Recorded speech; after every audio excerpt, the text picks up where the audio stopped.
Okay, soon worthy. So, pag sinabi mong soon worthy, ito yung pag nakita mo yung crush mo o nakakita ka ng gwapo o maganda, parang ang hihimatayin dahil deeply infatuated ka sa kanila.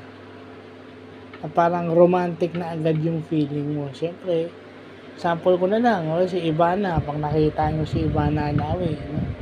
At kayo yung maswerte yung nakakasama niya sa stage. Halimbawa, nagpe-perform siya, tapos nayakap nyo siya, nakiss nyo, at binigay niya kayo ng kiss at nakahalik kayo sa kanya. Yun. Soon worthy feeling na yun.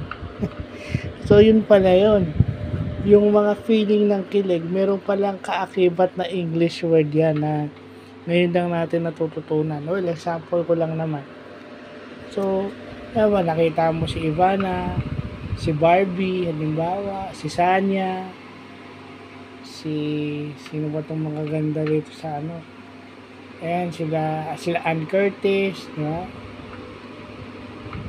Sila Catriona Gray, sila Pia Wurtzbach. Kaya pag nakita nyo yung mga yan, talagang kayo, masuswept away kayo. Kumbaga mai-starstruck kayo, kumbaga magiging happy crush nyo yan at the very least. Kung kayo ay lalaki, I could only speak for men kasi lalaki ako. So, mas dun tayo sa mas relatable. Pero importante nalalaman natin tong meaning ng soon worthy. So, yun na po. Kasi yung word na soon, parang kang nafe-fainted, nasa-swept away ka. Mahihimatayin ka pag nakiss ka or nayakap mo sa sobrang kilig. So, yun lang po.